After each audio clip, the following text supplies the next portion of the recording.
Hello again. How's it going? How's it watching? Ooh, that might be a fun one. How's it watching? Tell me if that one's gonna catch on. We gotta like figure out like an opening statement, you know? And I haven't really figured one out yet, so kind of gotta get the ball rolling. And I'm gonna make sure the camera's still recording.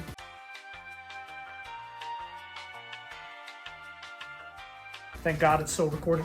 Anyways, so today we're going to be talking about Blue Exorcist, right? Title of the video, Blue Exorcist. Specifically the anime, because I just finished the 3rd season because it was in dub. Dub watchers reunite. So, all I know about it is those 3 seasons, and that's about it. I also understand, like, the second half of the 1st season is just, like, one of those 2000s animes that just, like, kind of made up its own ending. And then they like fixed it in the second, but like the weird part's still there. So like if you don't know about the manga and you're just getting into the anime, you're just like so confused by what's going on. So we're gonna talk about the things that I think are canon, which I'm pretty sure I understand. We shall see. Anyways, we're going to get started off with the beginning category, and for anybody who just wants to skip to the rating and get back to the episode later by liking the video and then coming back after you watch the show or read it or whatever, or save it in a playlist and then come back, or maybe you just remember and you can do it on your own. Alright, here's the time. Go there, see my rating, come back, then we're all cool. Now, I wanted to review this series in particular because it kind of means a lot to me in a weird way. I know, like, for other people it's probably not this, but, like, one of the first anime that I watched on my own, like, without anybody else in the room, was probably Blue Exorcist, because it was on, like, the beginning of, like, Netflix's catalog of anime, which, who remembers that? It was, like, SAO, and then, like, Blue Exorcist, and then I think Kill la Kill was on there. And then like all these other ones that were just like mid-2010s-ish era. Super interesting time to be watching. I also remember watching a lot of the like 1 to 4 parts on YouTube, if anybody remembers those. But so Blue Exorcist, for anybody who doesn't know, is basically a story about Rin Okumura and Yukio Okumura, right? The brothers. And they in particular are being taken care of by a priest. But then later you find out they're the illegitimate children, or not illegitimate, I guess they're just the children of Satan himself. Ooh. And so, you know, the blue flames that spawn from Rin in particular, not so much his brother. His brother just kind of has guns, so, you know, he'd just be shooting demons. But Rin has the ability to have, you know, blue flames and exorcise people. Or not people, demons. He's not exorcising people. But, you know, and to prove that, you know, he's not the monster that the rest of the world thinks he is. And kind of that story arc, you know, don't be the monster everybody else thinks you are. Kind of like remnant of like Naruto in a way with the Nine-Tailed Fox, or you can think of like Jujutsu Kaisen, another example, or like Black Clover, Asta, right, stuff like that. But it's interesting in a way because it's not necessarily like an inner personality like with those 3. It's more of just like his power. He doesn't really have, like, an inner personality with it, unless he gets, like, angry enough, in which case he has this weird inner voice that just, like, is rage. But anyways, so, the reason we're going to be talking about it is because one's fun first. And without further ado, let's just get into the beginning, alright? So, beginning category, right? It is essentially 3 points, as I will say every time from now, and I'm sure people will say in the comments, why is the beginning 3 points? Because I think the beginning doesn't have to do a lot. You don't have to do a lot of setup. You literally, in the beginning, have to set up the premise of your show, get us the main character, hopefully it's strong enough personality to hook, have some amount of hook in there. It doesn't have to be perfect, obviously, because your first arc is usually when most stories get the hook in, if we're being honest. It's usually with, like, the first main villain and stuff like that. And then you're kind of just, like, setting up the basic premise of our show. Now, is the basic premise of Blue Exorcist set up well in the beginning? Yes. Alright, because the opening sequence is kind of, it's neat in a way, right? Because it doesn't get quite to the action.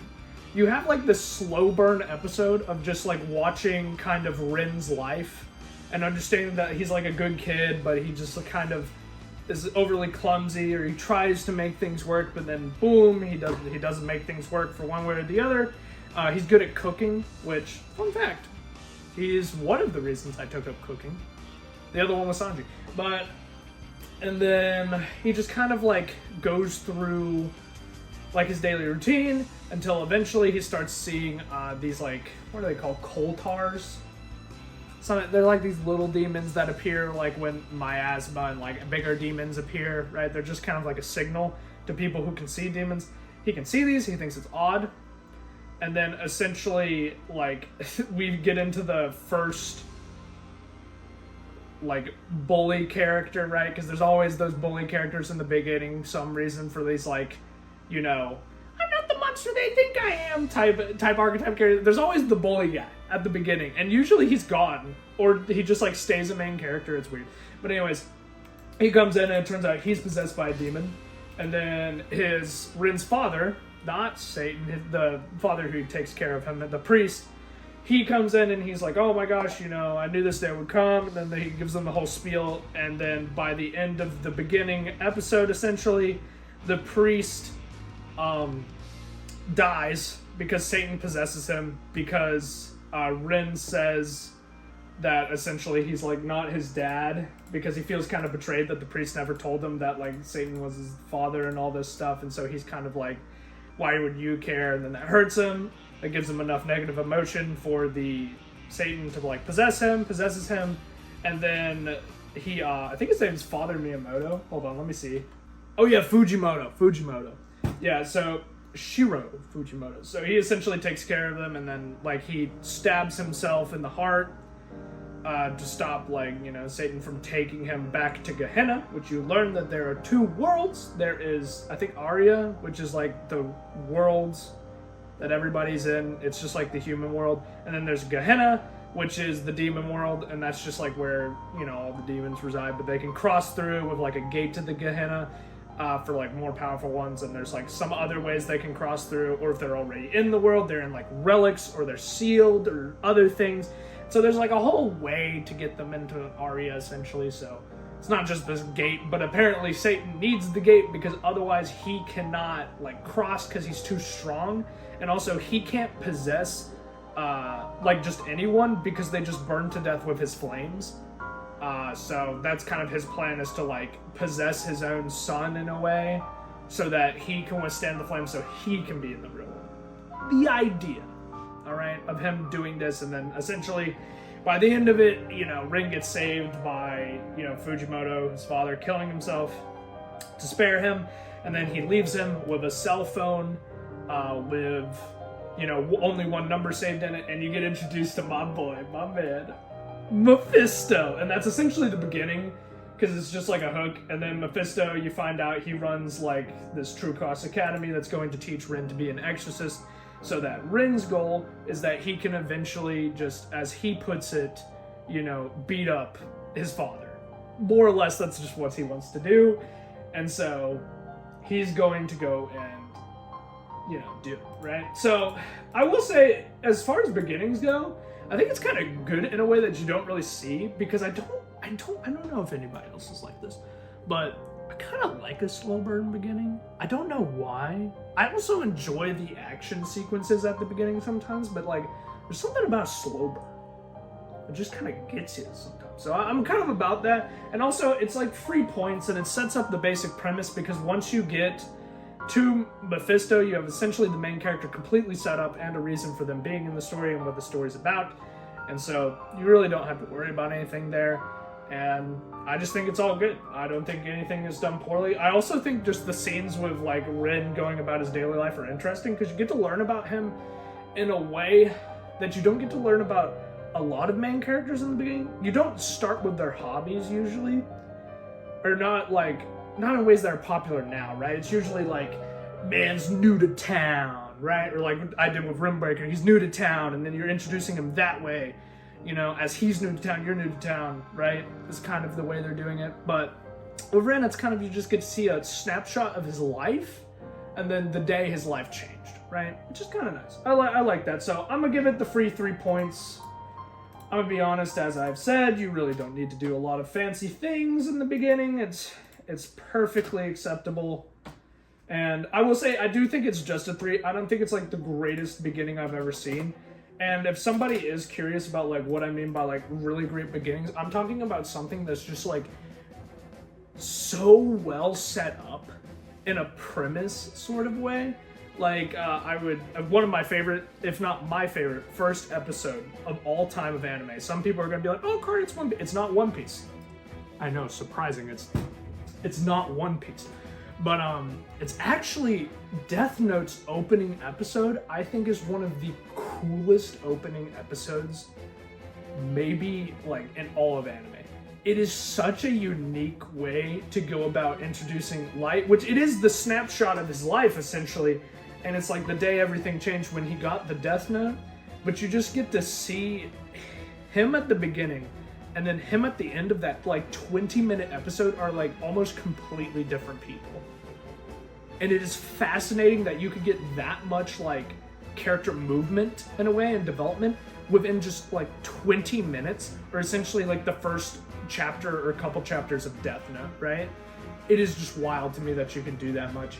And the amount of stuff that's set up, the story is completely set up, for the most part, by the end of episode 1 in Death Note. And that is really hard to do.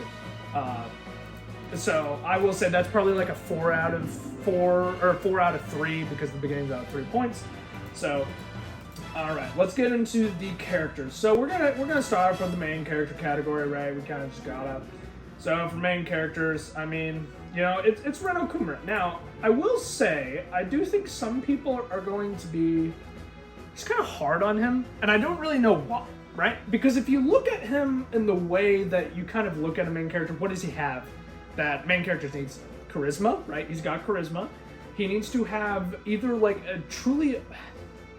You gotta play him off as emotional, kind of like Heart of Gold characters in a way. Or you can take another route, which is you can go kind of smart, calculative, and you kind of are interested into watching how they go about things. And like for the Heart of Gold guys, you're interested in watching them overcome adversity, right? So there's 2 different ways, and these are 2 really strong ways to like make your main characters. And these are probably the 2 ways that you see Shonen Jump characters, like especially like Rin. I don't know if they're specifically in Shonen Jump, but Rin is definitely a Shonen protagonist. Ugh, God, my mouth.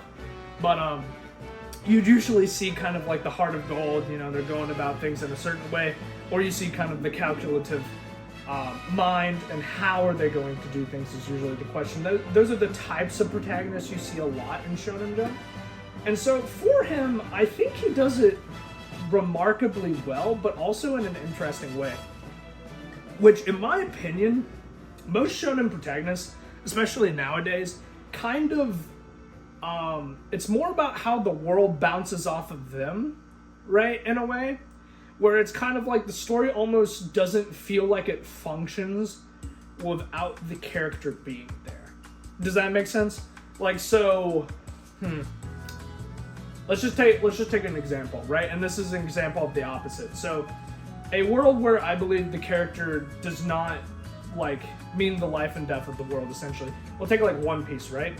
So, Luffy is the main character for all intents and purposes, but stuff is happening whether he's there or not, okay?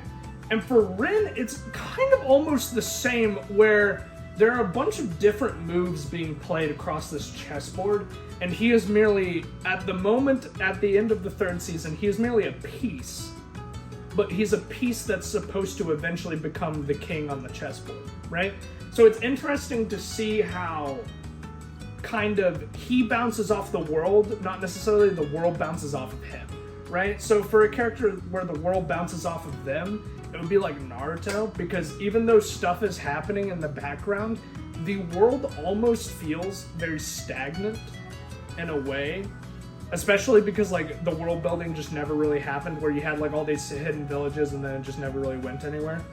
Whereas, like, with Rin, like, funnily enough, there's an organization which I will make fun of their name because I think their naming is stupid, but because of when this series was coming out, I think it is one of the funniest and most appropriate things. The evil organization is called the Illuminati. I mean, if that's not the most, like, dated reference, I can't tell you what else is to when this story was being made. Like, the entire third season's about the Illuminati.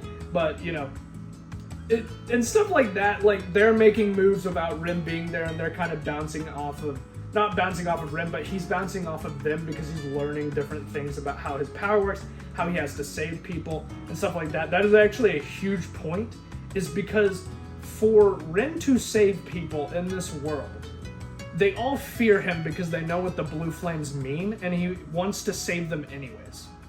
Right? Which is an insanely hard thing to do without you coming off as threatening, especially because his powers are literally just like, imagine a wave of flames just like coming at you, right?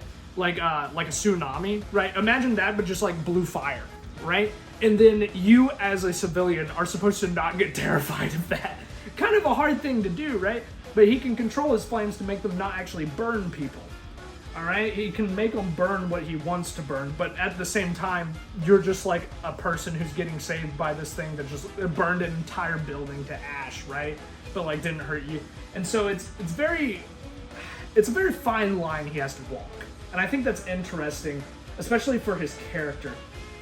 Now, I will say he does fall into like the common shonen tropes, right? Like overly bombastic, right? Ooh, in his voice. He's very outspoken and stuff like that. And at times it feels like it's a little, you're like, did you really have to say that? You know, are you really getting mad at every single provoke that the villain's doing to you because you know they're provoking you, but you still got mad at it anyway? It's like stuff like that where it's like, I mean, come on. Like, you're getting read like a book. And that at times is a little annoying, but I will say I don't think it's out of character. I think it is his character, and I think it's played off very well because there are times when he is really smart. When he's doing things that seem dumb, but he's actually thinking so far ahead, especially with characters and their relationships to each other, he will gladly play the fool to make someone else have an easier time or try to make them happy. He will gladly do anything to make his friends happy in a way that is not seen a lot in common stories, because usually the main character is like oblivious to it and they kind of just like fumble about, and eventually by the end of the day they somehow made their friend happy who was depressed. Rin is actually very calculative with it, and he does a really good job, and you can see him do it very well in the second and third seasons especially. He kind of really grows as a character with his personal like reputations with people. But anyways, I'm going to give him 2 points because I mean, I think he's a really great main character for his story. I think he has a super interesting character arc, which is essentially acceptance of one himself, right, his flames, and then trying to get everyone else to accept him because he wants to be the hero, but for all intents and purposes, he is this giant monster. But how does the monster tell everyone that they're not a monster, right? That's the idea. And so it's an interesting premise, and I always like that. I think it's a neat line to walk. Now, as for antagonists, so there's quite a few you could choose from, really, and they're kind of a mixed bag, which I think most stories that have like multi-level seasonal antagonists and what have you, it's a mixed bag. And the reason I don't think you can have a main antagonist in this show is because who are you picking? Like Satan, right? But like he hasn't really showed up, and the only time he showed up was 1 at the beginning and 2 at the end of like a non-canon like series in. So I don't really think he's worth it. So you got a few. So for season 1, you essentially have a Maimon, which a Maimon is, how to put, like, he's interesting, right? He is essentially the first real challenge that they go across, because you could say, oh, they go against like Neuhaus and everything. The Neuhaus thing doesn't really matter as much as a Maimon, because a Maimon at any point can just kill Rin. He can just flat outright kill anyone there, because he's one of like the higher level demons. He's on the same par-ish level as Mephisto, which I will say Mephisto is way stronger because, you know, he's like essentially Rin and Yukio's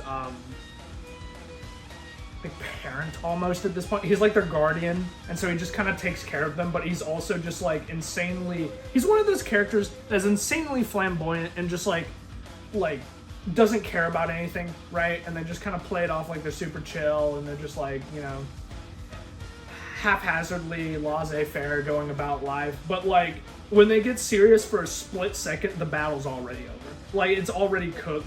They immediately decimated everything. So that's kind of like Mephisto's level, and Amaimon is the king of Earth, and he is below that.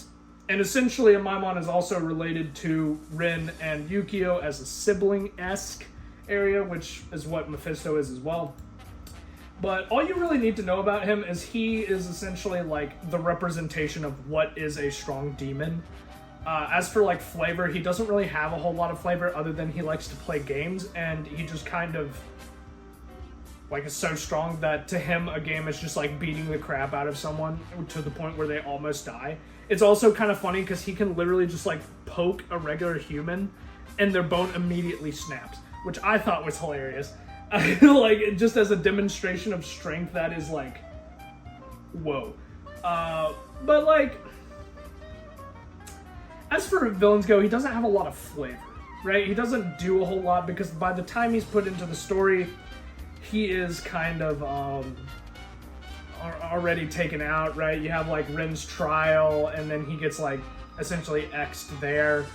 So, you know, he's set up to die in a way, which for what he was doing, he is interesting, but he's just not like that flavorful of a villain where you have like all these motives and interesting stuff. The second season main villain is Toto, and Toto is interesting, right?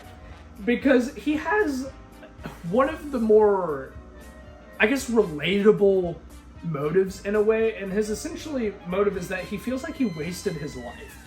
So he just kind of did whatever his like brother and father told him, and he pursued the career, and he got like to the essentially like his main, he's like about 40-ish, maybe 50-ish, and he's going about his life, and then he realizes he really never did anything, right? He just did his job very well, and he was a super great like Exorcist for the Knights of the True, they're Knights of the True Cross, right? True Cross? Yeah, True Cross. God, I almost blanked there.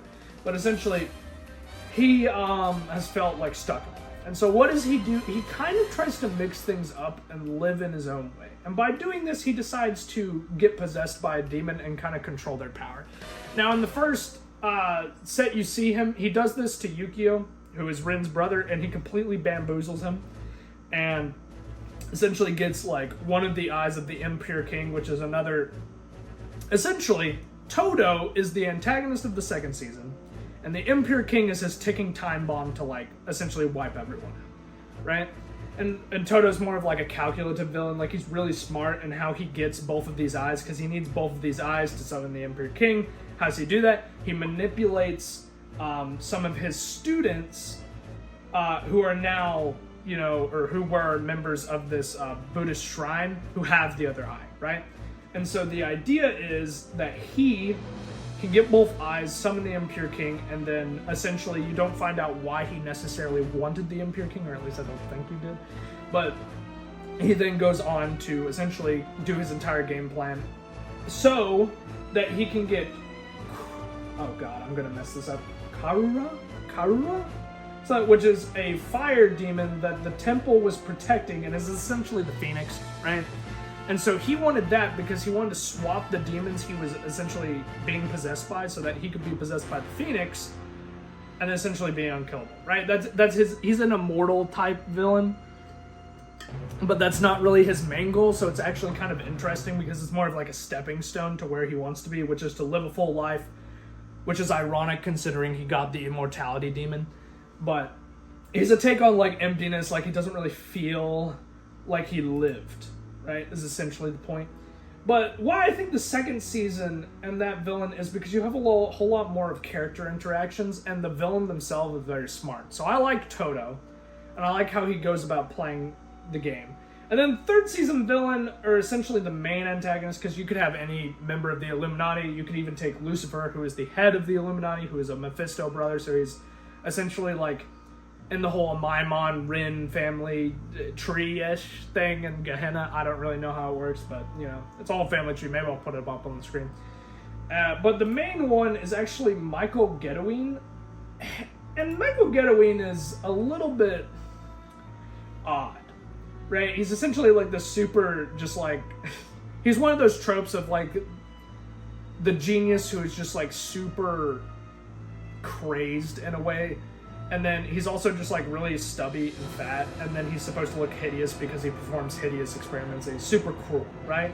So it's like he's as ugly on the outside as he is on the inside type characters, and he's also the mad scientist. So now, why is he in here? He essentially is making a way to help out his head, which is Lucifer, to get like a body that won't deteriorate on him, more or less, I think is what he was going for. And the reason he wants to do it is because he's essentially just a fanatic, and he just wants to get his research like forwarded in a way. But the reason I didn't like him as much was because he kind of just like pops into the series along with the rest of the Illuminati. They kind of just pop in, and then he doesn't really interest me at all. His entire argument is that he thinks like humans are like filthy creatures and stuff, right? And he just like hates them, and he thinks it's more humane for humans to experiment on humans than it is for humans to experiment on animals, which is an interesting idea in a way. But he's just so overtly like cruel the entire time that you can tell that he enjoys it. So you don't necessarily have any stock in his words at that point, and he just kind of like falls off as being like more of a hypocrite. And at the end, like his whole research was getting demons to possess bodies without affinity, so he could just like force it to happen, right? He was the reason that Toto could do what he did in the second season. And so like at the end, he gets a demon to possess him, and then like Ren and the gang essentially just like bombard him, and then he gets blasted, and then somebody saves him. And then he gets brought back to the Illuminati head, Lucifer, and then he essentially just like kills him because he's like, why did you do something so cruel? And he's like, I did it for you. And Lucifer's like, no, I just don't think you did. And then he gets rid of him. So, you know, stuff like that, it's interesting. I don't really like him as much. I think he kind of falls flat. And I think his whole thing is like, humans were mean to me, so I'm going to be mean to like other people, you know? And that's his entire argument, and it's just, it's okay. He's okay. You know, he's perfectly fine. So, in all, I think you have 2 meh antagonists, and then 1 good one, which I still think only gets you 1 point, because Toto is a pretty good antagonist, but you haven't seen all of what he can do yet. So, I think right now we're sitting at a 3 out of 4. Now, as for side characters, let's get into side characters, right? You've got a lot, and you've got a great cast. So the main ones you have to deal with, the main ones you are acquainted with are the classmates of Ren and the True Cross Academy, right? Which, fun fact, the teacher is Yukio, his younger brother, because Yukio is just insanely smart and insanely good at being an exorcist. And so he just like kind of got a teacher position, which is admittedly funny because Ren's getting taught by his younger brother. I kind of think that's funny. You know, as a younger brother myself, rise up, Yukio. But, you know, essentially, most of the students kind of fall into the category in the beginning of, like, basic tropes, right? You have, like, Shiemi, who is more of, like, the heroine, the love interest. Then you have Izumo, who is the tsundere love interest. And then you have Noriko Paku, who is like, why the heck are you here? Because they're going to get dropped out because they like have some self-discovery. They realize that, oh, this isn't for me type character. You have Konokomaru, who is useless until he figures out that he has to be the brains of the operation, and then therefore he is useful. You have Takara, who is the mysterious guy who just like kind of sits in the back with his hand puppet, and he just like kind of looks really wild. Until in the 3rd season he starts doing stuff, and it's like, oh my god. That's kind of crazy. But then you have probably the most important and most interesting ones, which is 4 in the class. And, well, I guess Ren is the main character. So we can't count him. There's 3 in the class, which is Suguro, Ryuji, which people call him Bon, which I don't know if there's a reference there or anything, but maybe. And then you have Renzo Shima, and then you have Yukio, like Ren's brother. Now, these 3 are interesting because Shima falls into the category of kind of like the pervy character, right? Which I obviously love. I am a pervy character enjoyer. But he also, until the 3rd season, he doesn't really have a role. And that kind of like, if you're an audience member and you're looking at a bunch of characters in a classroom that don't have a role, you either realize that 1, they're a bad character, or 2, they're going to get character development in some way and a role. right? And Shima has probably one of the most interesting roles I've seen in anime in a while. And granted, I know for the manga's sake, this is like old, but he's fascinating to me. So let me get on the Shima subject for a second. He is essentially a double agent for the Knights of the True Cross and also the Illuminati, which is fascinating because the way you find this out is he essentially just backstabs his entire class because he has this overpowered demon that he's been able to summon since birth, but he just never does because it like saps his strength. But he can go toe to toe with Rin, which we haven't really seen a single Exorcist be able to be capable of that, aside from like Mephisto, who is an actual demon, or like the Paladin, or Rin's teacher, or Yukio. Which Yukio being able to go toe to toe with Rin makes sense because Yukio is like an actual like full-blown Exorcist, and he's also super smart. But Shima is interesting because he's essentially the same level of Rin, like academically speaking, but he is on par strength-wise, which we haven't been able to see. And the double agent thing is fascinating because I thought what it was going to be is either he had been a spy for the Illuminati the entire time and spying on the Knights of the True Cross, and oh my god, the betrayal, right? And he's actually an enemy, right? And then Mephisto pulls the Uno reverse card and he's like, haha, he was my spy the entire time, right?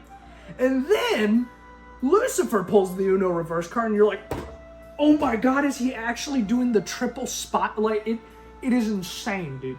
He's spying for both sides at the exact same time, and he's playing like this balancing act of a game to where if he like makes one side too angry, they'll kill him.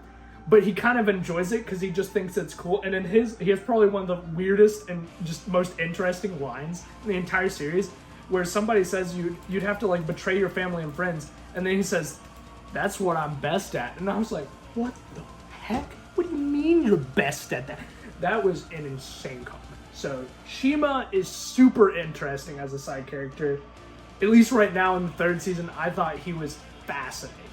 Just because you don't get to see a lot of double agent, and you as an audience member are so uncertain, because at the end, you think, oh, maybe he is just like a true cross agent. And then he leaves a comment, and you see kind of like a flashback when he talks to Yukio. And you're like, oh, but wait, is he actually on, like, the Illuminati side? And then I just had that realize, it was wild. I loved it, though. Super interesting on his character design. Now, we'll get into Suguro. My god, I'm just losing my mind. But Suguro is interesting for a completely different reason. He is essentially the rival character to Rin, right? And so the way they accomplish this is pretty like stock standard for the entire first season, or the first season that's canon. He's like the rival character, and he like cares about Rin, and he's probably the one who takes it the best when Rin reveals the secret that he is Satan's kid, right? Because he doesn't really care about that, right? He cares about, hey, I thought you were, a person worth to care about. He actually, I think the only thing he got mad about was the fact that Rin didn't trust him with the secret or something. So, and he has every right to be upset because there's this thing called the Blue Night, which essentially is just like when Satan crossed the barrier one time several years ago and just like completely massacred all the best priests and like his temple and everything. So he has like a pretty, horrific past about it. So he's not exactly taking it great, but like he's the rival main character. And then by the second season, you see him have kind of this like acceptance and probably one of the best parallel character arcs between him and like Rin, because Suguro and his dad don't get along, right?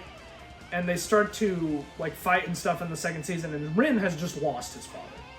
And he sees the same fights happening, and he's like, oh no, that's so bad. He was like, hey man, you gotta apologize, because you don't know if you're ever gonna get that chance. Because Rin didn't get that chance to apologize before his dad died. And so he feels awful. So he doesn't want Suguro to go through the same mistake, right? And so that was a really neat area of character development.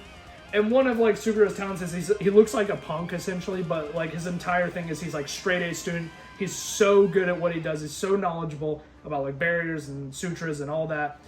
And it's because he feels the pressure to be the head of the temple one day, to take his like father's place and everything, and to like help out everyone who helped him, because he has the duty to, right? So he's very duty bound, and he's a very interesting rival because he's also just like one of those rivals that isn't just meaningless to the story. He actually pushes the story forward, and he's also just not a jerk the entire time for like no reason. He actually is a rival who both of them want to drive towards the same soul, or the same goal, which is to beat up Satan, right? So, super cool. I like him a lot, and he's neat, right? So we have two really good side characters, right? And then we have Yukio in the class, right? Which he's the teacher, he's the brother of Rin. He was told from a very early age, because Rin did not, wasn't a part of that world where he could see, the demons and everything until later, because his abilities were sealed in the sword, right? Yukio did not have that luxury, and he could see them, and so essentially he was trained as an actual exorcist, right? And his father taught him everything he needed to know, and he was taught the traditional exorcist way, no special powers, this is how you deal with them, this. So he's very by-the-book exorcist, and he understands how to deal with most anything in any situation, which is neat. But also, it's interesting because he promised his father that he would protect Rin, so that he didn't have to use his power, so that he could just stay a regular person, right? And so this entire time, there's kind of this, level of, Yukio and Rin obviously love each other. They're always, they care about each other, right? But there's this level of Rin wants to surpass Yukio one day, and Yukio wants to be way stronger than Rin so he can protect him, right? But the thing that's happening in the third season right now is Yukio is freaked out because his powers are awakening in a way, right? Which they awakened with his fight against Toto. And he's also just freaking out because Rin's becoming so much stronger than him at such a fast rate, which is making him, be like, I've got to be the strong one, I've got to do this, right? This is my burden to care type character.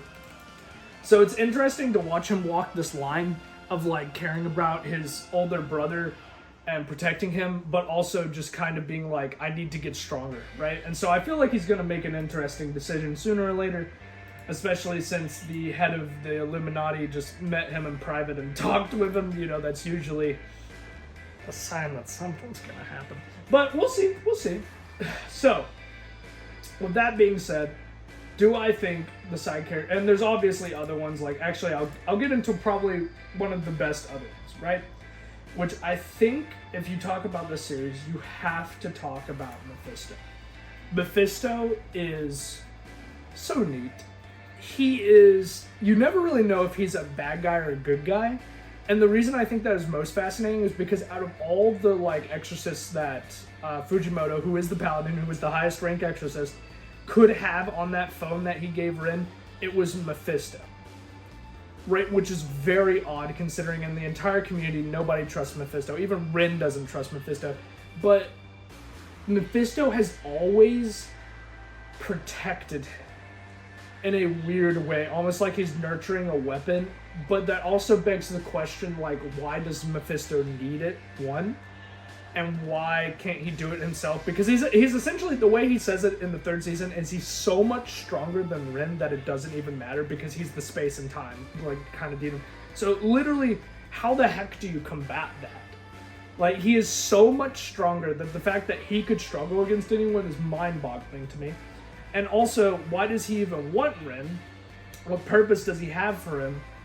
And also, does he have a purpose at all, or is he just honoring the promise that he made to Fujimoto, right? He's a very odd character, and it's interesting to have a character that you can't read that you knew from the very beginning.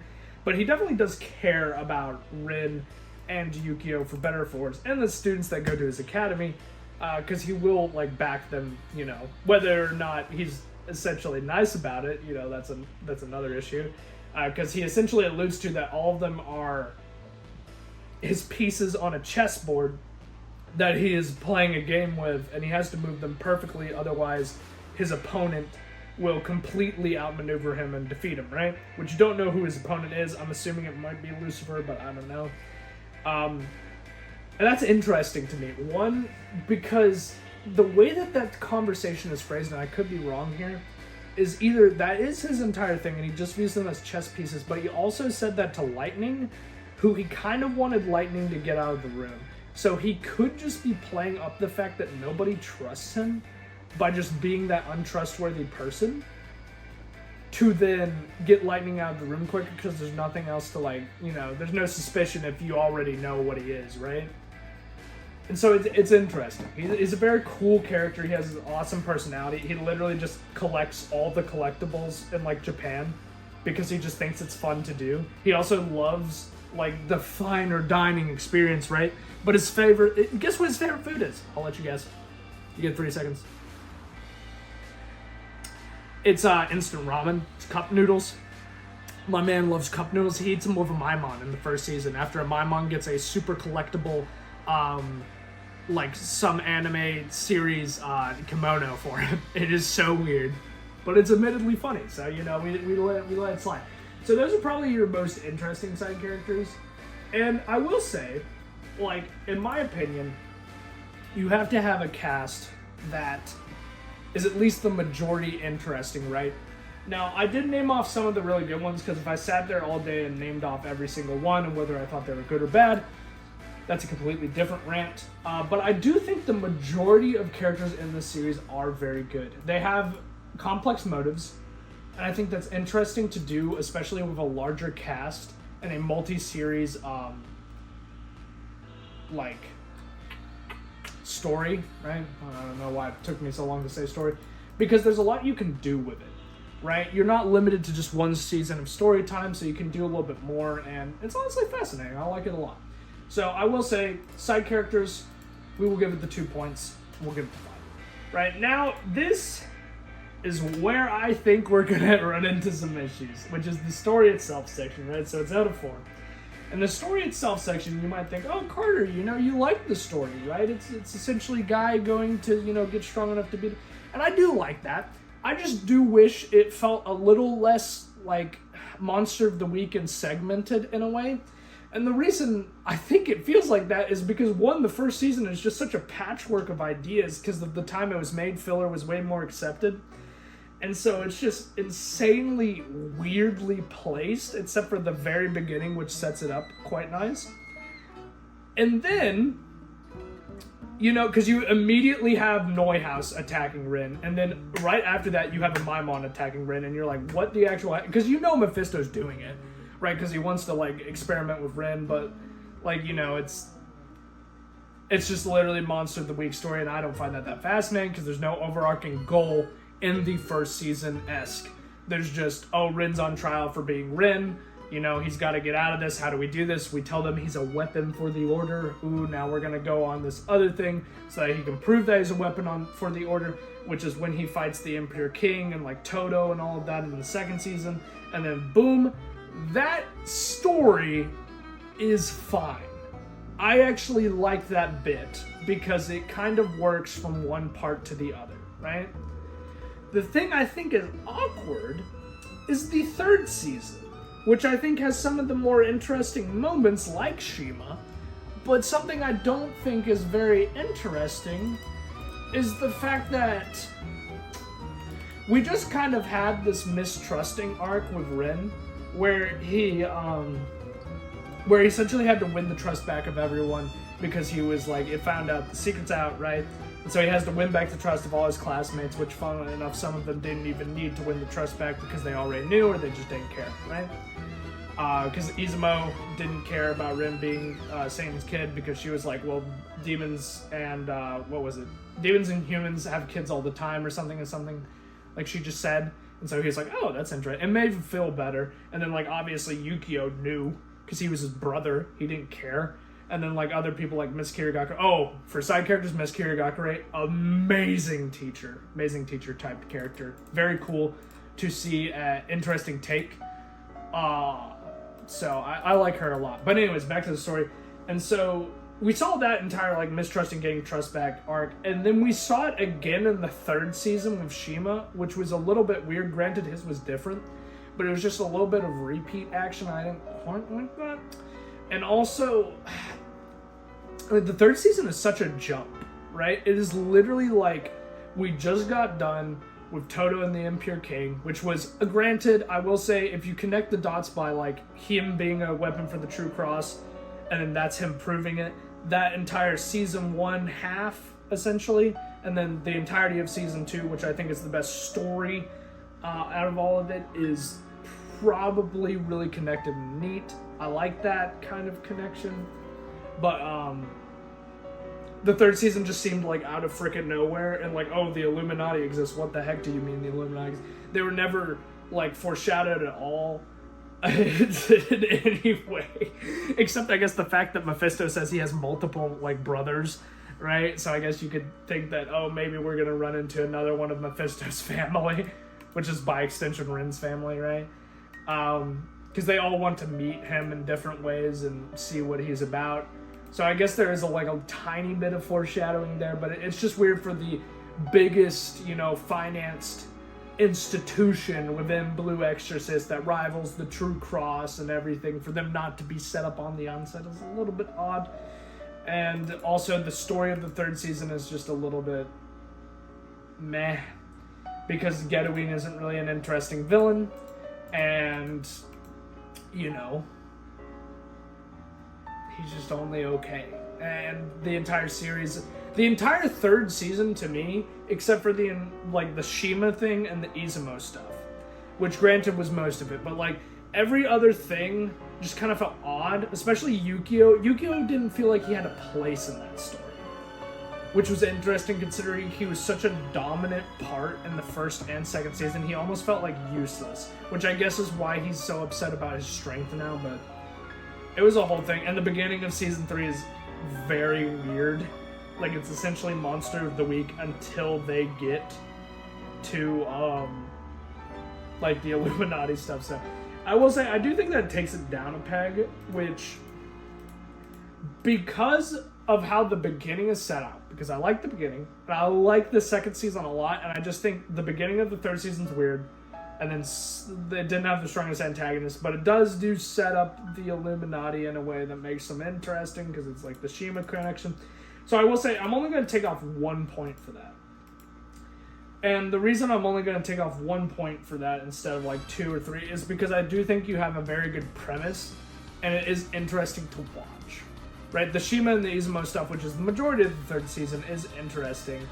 And, I mean, the stuff that wasn't canon it gets nixed automatically and stuff like that. And I do think it's just a legitimately neat story to have, especially that second season with Todo and how he compares to Yukio, and then how Rin has to prove that he's worthy, because otherwise he's gonna get executed, and so he has to beat the Impure King, and then Suguro has to swallow his own pride and cooperate with both his dad and Rin, because they have to go deal with the Impure King, because otherwise he's just gonna massacre everyone, right? And stuff like that. And also the third season introduced Lightning, which I think he's admittedly a little bit interesting. I like the chill, shaggy characters that are super powerful. I like him a lot. World building, right? Do I like it? Do I hate it? What do I think about it? So I think world building, which is out of 4, is an interesting section for this story, because in terms of its world, it's more expansive than a lot of stories now, because it's tackling, you gotta throw all in the stuff about religion there, because you kind of have just a bunch of different demons and mythical creatures from all different spectrums, and so you have to factor that all in, and then you have to do new takes on them, or design-wise at least, right, to keep them interesting. And then you have the demon hierarchical class, which at the bottom is Koltars, right, and then you have at the top is Mephisto and stuff like that, or I guess it would be Satan, but Mephisto's up there because he's strong. And then how does Rin relate into that, and also how does Rin relate into that Exorcist hierarchical system, which they have an entire way to move up the ladder, essentially, to Exorcist and to Paladin and stuff like that, from X-Wire, which is one of the lower ones, which I believe is what Rin is. I think he is still an X-Wire. By the end of the third season, he might be an Exorcist, but I believe he's still an X-Wire. And there's also different types of Exorcists, which is neat. There's Dragoons. There's what are the different types of Exorcists in Blue Exorcist? Let me see.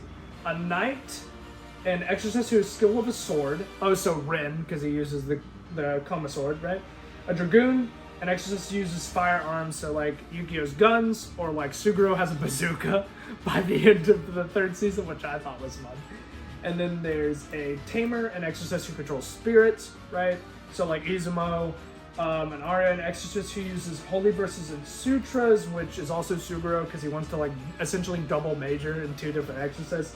And then a doctor and exorcist with medical and support skills. So that's also Yukio because he is essentially a doctor, but that's also Shiemi, who, you know, is a heroine of all time. You know, she's a heroine of all time. I like Izumo better. It's just me. I think she got better character writing and development, and Shiemi is just quite frankly like the nice girl right now. You know, we'll see if it changes. We'll see if it changes. Maybe she'll get more development than just being the nice person. But, you know, is the world fascinating? I think yes. I think it's a neat take, and you don't get to see a lot of, like, I don't think there is another shonen story that tackles it as expansively as Blue Exorcist does. Like, there's obviously series that uses, like, demons, right? Like, you could take Berserk, uses demons, right? But it's not as expansive and as, like, kind of organized as Blue Exorcist is with it. Granted, they are completely different, like, genres in a way, and stories. But, you know, it's interesting to have kind of this all laid out so you can kind of plug yourself in. And then you can also think like, ooh, if I wanted to be an exorcist, what would I be? You know, it's neat, and I like that. I think that kind of world building is cool. I think True Cross Academy is super interesting, especially the section they show from the opening, which, yeah, hold on. Let me, True Cross Academy, Blue Exorcist. Like, let me show you what this thing looks. This thing always looks so cool to me, even though I never understood how it worked, which I'll put a picture of it up on screen. And, like, there's also the manga's interpretation, which I think is, like, pretty cool, too. But, like, it's just so big and so wackily laid out, which reflects Mephisto, because he tries to have, like, all these different influences of all time. And, like, because the series is all these, like, different religions and mythologies and everything thrown together. So it kind of like has this wild organizational structure, and it just like looks at this mountain at the top, right? Because like Rin's got to climb the society to the top. There's a lot of coolness about like how True Cross is laid out and all of that stuff. That honestly, I will say, I think is fascinating. I think that stuff is where the story shines, which is essentially the main point of it. But the thing I think it struggles at is just the world building in conjunction with the story, where you're like building up your antagonists. They're not just, oh, I'm the villain for this series, right? Because that's not really fair, right? And you haven't set up an overarching villain except for like Rin's dad, right? Who hasn't made an appearance since the beginning of the first series, right? Not the Paladin, you know what I'm saying? But like he hasn't made an appearance, and she hasn't really gotten any dialogue or anything, right? And so I think it's a little bit of world building in relation to its characters and story that I think it suffers from concept-wise, which I do think is important to differentiate. There's a difference between concept world building and like how it relates to connecting your story and character that is different, right? Connecting story and character is kind of like a fluid motion. You're kind of introducing things, you're building up, you're foreshadowing. You're having events that coincide that kind of feel like a macro level scale and also a micro level scale. As for concept-wise, it's just building ideas upon ideas, like True Cross Academy, like how the Exorcists work and everything, and stuff like that. And I think without one and the other, it starts to struggle, right? It starts to struggle. And I think that's a problem with it, is because it really does feel like each season is a completely different thing, right? And I think that's a little bit awkward for it. Granted, I will say, something that you could probably argue is, oh, Carter, but arcs are supposed to be different. Like, you like One Piece, every island is different. Yes, but every island is also connected because of how the world was built, right? Before we go into these places, we really don't know. Well, we didn't know anything about the Illuminati. I guess unless you want to argue that Mephisto saying that he had brothers, like other than Rin and Amaimon, and Yukio was like alluding to that, but that was never alluded to, at least in the anime. And then the only foreshadowing we really got about the entire second season was the fact that Suguro lived at the temple, right? So we knew that the temple was a place that we were going to go eventually for him, I guess, but you also could have just assumed it was his home, so it was awkward. It was a little awkward, and I wasn't a huge fan of it. So I'm going to say this, concept-wise, which I believe there are two halves to this, I think the world building is stellar. So I'm going to give it halvesies.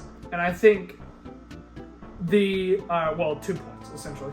And then I think flow-wise, it is very disconjointed in the world building aspect. And so I'm not going to give it points for that because I do think it's very disconjointed based on the 3 seasons. Now, I will say, if I read the manga, because I will be reading the manga and then I'll do a review on this. If I read the manga and I find out, oh dear God, it was just the anime, I'm going to come back and change that, but I just think it's a little bit disconjointed season to season, and I think it could work on that. I also reflected that in my story section where I thought the 3rd season was just like, actually, what the heck is going on? Because the 1st and the 2nd kind of make sense together, but the 3rd season was just wild. But hey, maybe I missed something. If I missed something, feel free to say about it in comments. I would love to. Now, as for the ending, right? The ending, which will be the 3rd season, is a satisfying conclusion, interesting. Does it round out the experience of the series? Here's what I'll say. 1, I think it's neat that we are setting up Yukio, right? At last. Which is essentially at the end of the series, he gets set up to kind of go on this like strength arc, whether he, kind of betrays everyone and goes to the Illuminati to find his strength, or whether he kind of just pursues it in another way. I think that's interesting because we kind of knew that was going to happen for a while. And so I'm very interested to see how that goes. Also, Mephisto, what the heck is he doing? Because he's already scheming again. That's interesting. Another thing that's interesting, how's Rin going to deal with it? Because he does have everyone back. Because weirdly enough, also, like, the Illuminati, after essentially exposing the fact that he was a spy for them, right, because the whole double agent or triple agent thing that Shima is, they sent him back to True Cross like nothing ever happened, which I think is hilariously odd and just an interesting move all around from a story perspective. But that's why I think there are a lot of interesting plays that give this thing a 3 out of 4, but there are some like questionable plays that take it down a little peg for me. But other than that, I think it is a very interesting ending and a way to leave it off, because now I'm curious about a bunch of different things in relation to the Illuminati. I wish they were set up earlier, considering how big of a organization they are. But I understand that, maybe we didn't think about the Illuminati in the original series. And so then we were like, oh, frick, we gotta make it, right? So I understand that could be a possibility. So I'm not gonna hold it against it, obviously, but I will say, I do think it rounds out the series. Rin is still Rin. I like that, right? I do enjoy Blue Exorcist at the end of the day because it's Blue Exorcist. A little bit of nostalgia, obviously, but I don't think this series is as bad as people give it a rap for, just because I think it is what it is. It is a neat world. It is a shonen protagonist who is trying to prove that he's not the monster he's set out to be. He's trying to get the world to accept him. He's trying to become heroic, save people, but he doesn't understand how to actually save people, because there's a difference, and I think this is also done really well with Rin's character, is there is a difference between rescuing a person and actually saving them. And he's trying to figure out how to do it. And every time he has a down on his luck, maybe he messed up, he's like, Dad, what would you have done? Right? And he's referring to Fujimoto, right? And he always just kind of thinks about him, because I'm gonna be honest, dude, Fujimoto is such a sweet dad. He was such a kind character.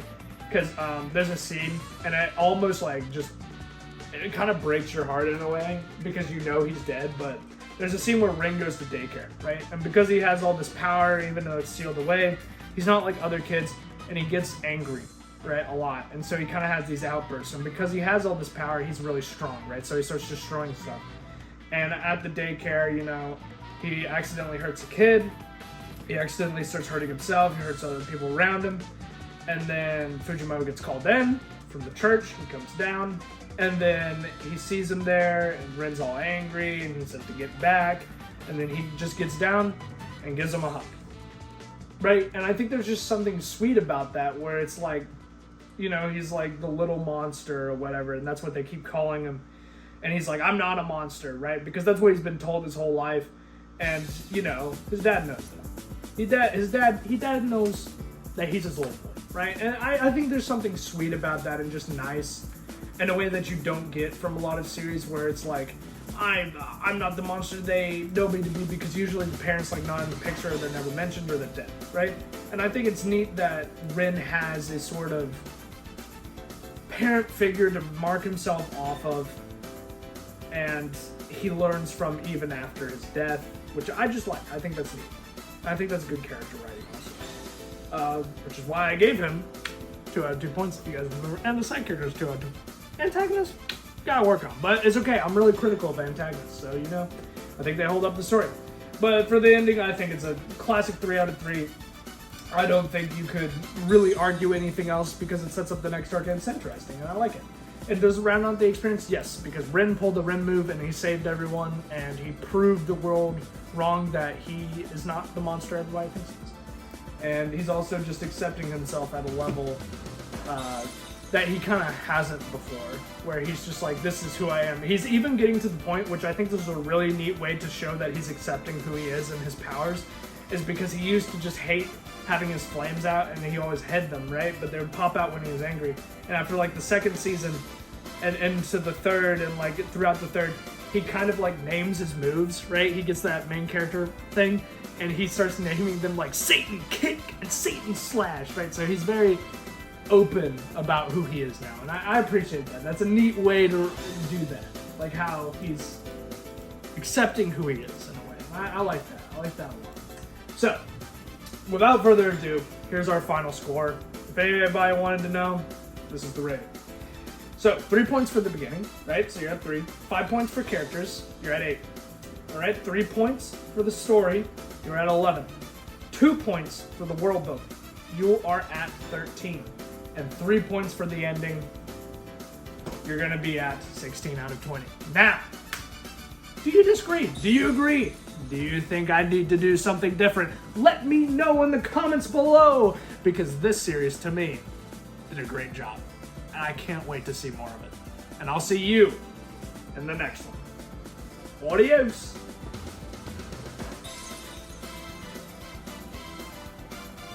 Oh.